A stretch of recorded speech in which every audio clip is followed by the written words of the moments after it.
कानी बहू। किशोरी लाल जी के बेटे राघव की शादी की बात जगह जगह चल रही थी, लेकिन किशोरी लाल जी को कोई लड़की पसंद ही नहीं आती थी। और उसकी एक ही वजह थी, किशोरी लाल जी का लालची होना।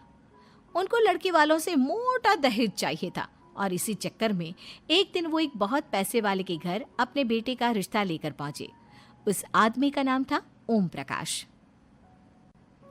देखिए किशोरी लाल जी, मेरी एक ही बेटी है और मेरी सारी संपत्ति जायदाद सब कुछ मेरी बेटी नैना का ही है। पापा, नाम से लगता है बहुत खूबसूरत होगी। कितना अच्छा नाम है ना, नैना। ओ, वैसे बात तो सही है आपकी। अब इतना पैसा है, जमीन जायदाद है, इकलौती बेटी, आप भी क्या करेंगे? सब कुछ उसे ही देंगे ना। बिल्कुल ठीक पहचाना आपने। बस बेटी की शादी और सारी जायदाद उसके नाम।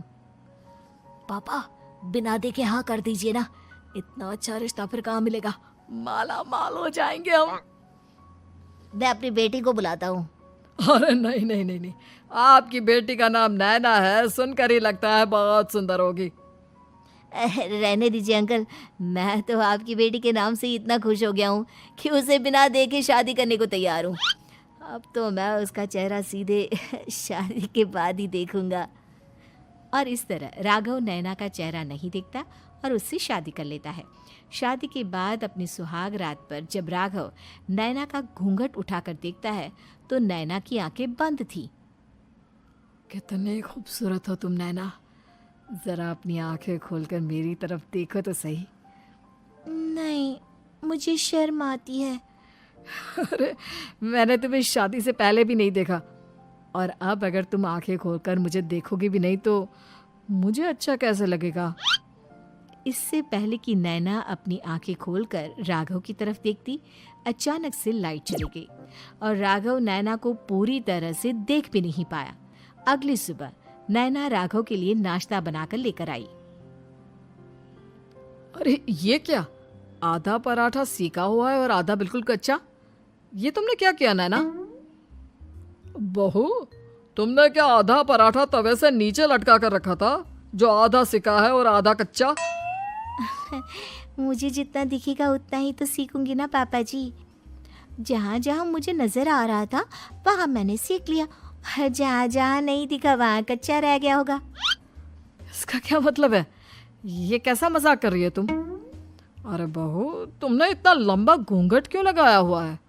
देखो, हमारे घर में बहुओं को बेटी की तरह रखा जाता है, और फिर तुम तो इतना सारा माल लेकर आई हो। देखो, ये घूंघट डालकर रखने की कोई ज़रूरत नहीं है। हाँ नैना, पापा जी ठीक कह रहे हैं, तुम तो आराम से रहो, अपना ही घर समझो। नैना अचानक से अपना घूंघट उठा लेती है। अरे ये क्या पापा, नैना की तो एक आंख फूटी हुई है। नाम से नैना, लेकिन ये तो कानी बहू निकली। मेरे साथ धोखा हुआ है, धोखा। बिना दिखाए अपनी कानी लड़की मेरे संग ब्याह दी। मुझे कानी बीवी नहीं चाहिए। मुझे अभी ओम प्रकाश जी से बात करनी पड़ेगी। आखिर उन्होंने मेरे साथ ऐसा किया क्यों? अरे, आप लोगों ने ही तो पापा से कहा था कि आप लोग शादी से पहले मुझे देखना नहीं चाहते। अब मेरे पापा पर क्यों इल्जाम लगा रहे हैं? अरे लेकिन उन्हें बताना तो चाहिए था ना कि तुम कानी हो, एक आंख से तुम्हें दिखाई नहीं देता। किशोरी लाल और राघव नाराज होकर ओम प्रकाश को अपने घर बुलाते हैं। पापा जी, ये आपने क्या किया? शादी से पहले बताया क्यों नहीं कि नैना की आंखों में परेशानी है? अरे, आप ही ने तो लड़की देखने से मना कर दिया था। और लेकिन आप बता तो सकते थे।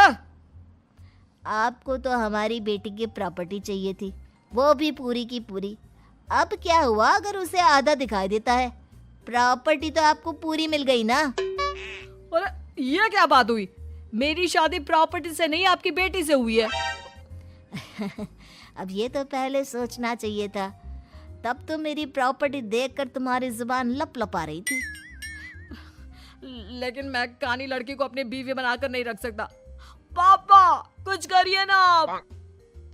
हाँ, करता हूँ। देखिए ओम प्रकाश जी, आप हमारे साथ ऐसा नहीं कर सकते। और तुम देखो, अगर तुमने मेरी बेटी से शादी तोड़ी ना, तो जो भी प्रॉपर्टी मैंने तुम्हें दी है वो तो पूरी की पूरी वापस ले ही लूँगा, और आधी प्रॉपर्टी तुम्हारी भी लूँगा। अरे मेरी आधी प्रॉपर्टी भला क्यों लेंगे आप?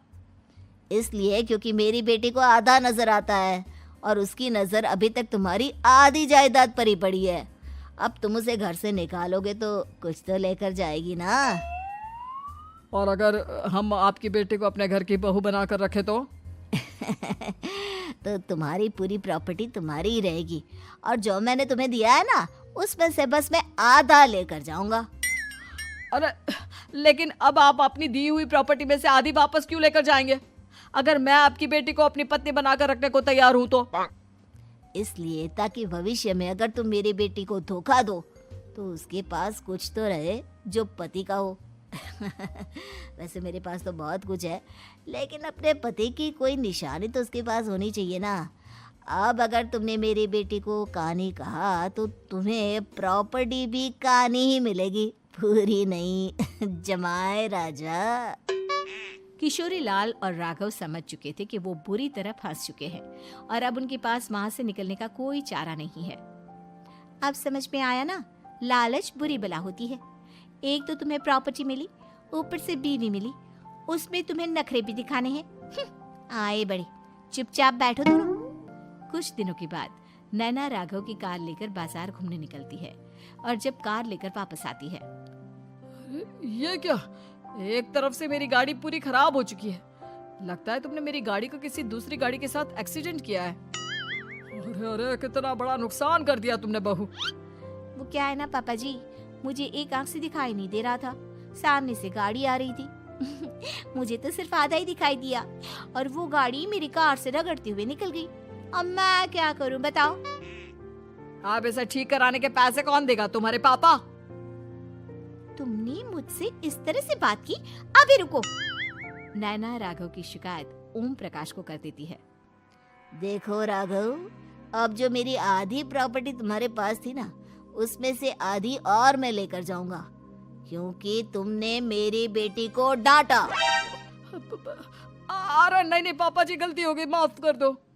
गलती की तो कोई गुंजाइश ही नहीं। अगली बार मेरी बेटी को डांटा तो बची हुई आधी में से आधी और ले जाऊंगा। लालच के चक्कर में हम दोनों ने बहुत बड़ी गलती कर दी बेटा। एक तो तुम्हें कानी बहू मिली और ऊपर से जो माल मिला वो भी काना।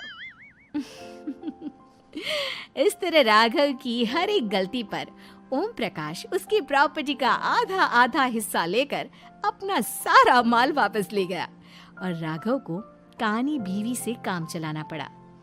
भाई लालच वाकई में बुरी बला है।